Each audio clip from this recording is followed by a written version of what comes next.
Attention, Major. Everything you are about to hear is highly classified. We choose you for this briefing due to your activities in the Central Waste 2 years ago. The information about the asteroid you delivered upon return from Krasnoznamenny greatly agitated the Central Command. Our science teams did not reach a solid conclusion, but all of them agreed that the potential impact of the asteroid would be devastating to all life in the wastes. This is why Central Command organized a special research group with the goals of studying the nature of the problem and finding possible solutions. For the last 1.5 years, the best minds of Atom worked on this problem. Now it seems that, despite the current state of science and technology in the wastes, a solution has been reached. East of the Central Waste and our base of operations, there is a city called TRUDOGRAD. Once it was home to a special strategic manufacturing facility, the inverter factory, which was ran by a certain Professor Goryachov. As you know, TRUDOGRAD survived the war much better than most cities and towns of our motherland. Thus, it is possible that the facility still stands or even operates protected by the city walls. This facility is very important to our cause. Before the war, it was used to manufacture an experimental electromagnetic propulsion device, the RR-1 railgun. According to top-secret documents we uncovered during our research, this invention of Professor Goryachov was able to deliver special polymer-based projectiles straight into Earth's orbit, or even further into outer space at tremendous speeds. If this information can be trusted, this device might just happen to be humanity's sole chance at destroying the asteroid before impact. Your mission is to venture into TRUDOGRAD, find Professor Goryachov and scout out the inverter facility for any traces of the RR-1 railgun. If the propulsion device will be found, we will take it from there, securing and transporting it to HQ for further study and usage against the asteroid menace. Good luck, Major, and let there be Atom.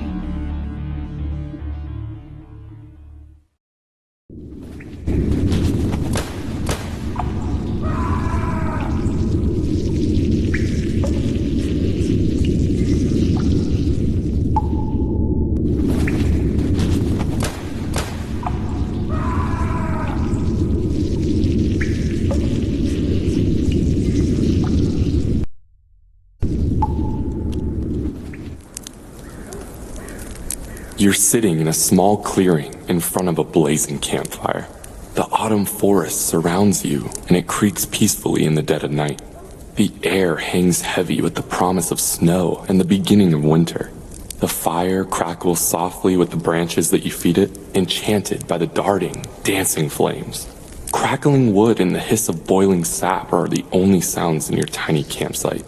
With a sigh, you stretch your back and gaze over at your surprised guest.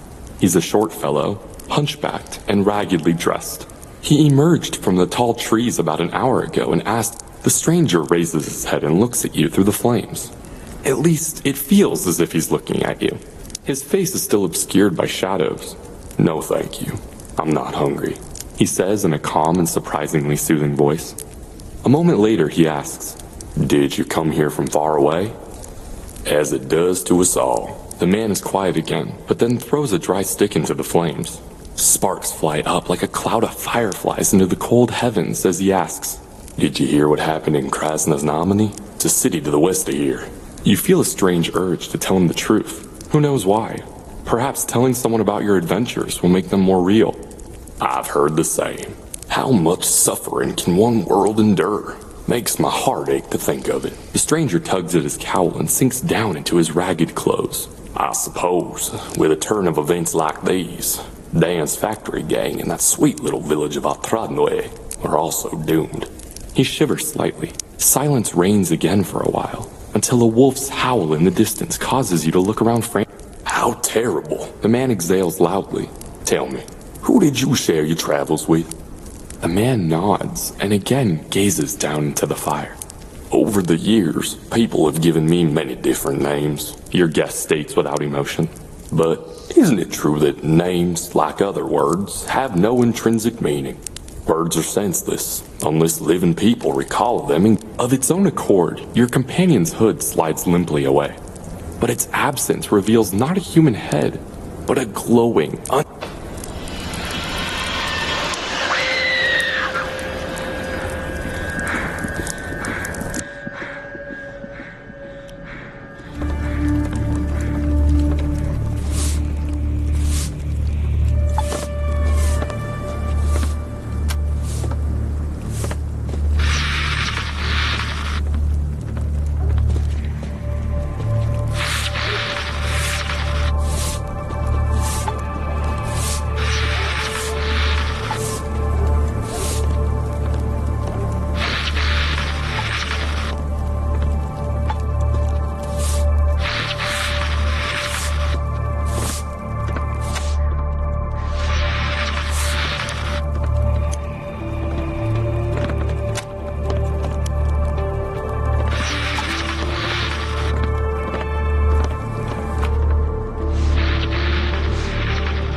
О, кого я вижу.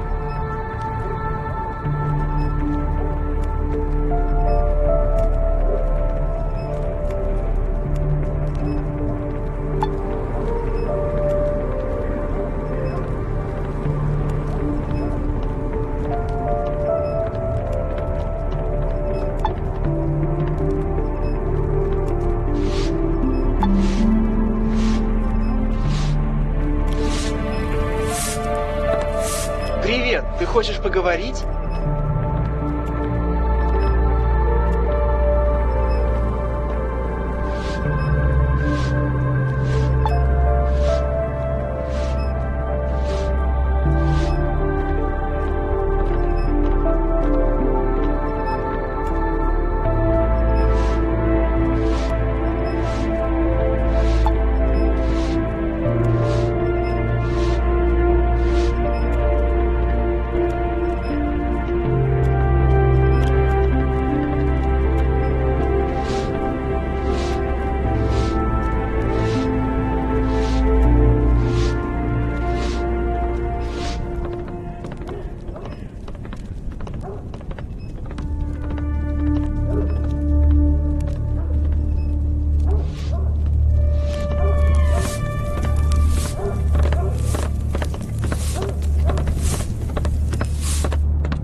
Что-то случилось?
The man takes your money and with a smile rubs his hands together as if anticipating your reaction to his magnificent trick. He takes off his coat to reveal a thin white shirt, probably to show you that he has nothing hidden up his sleeves.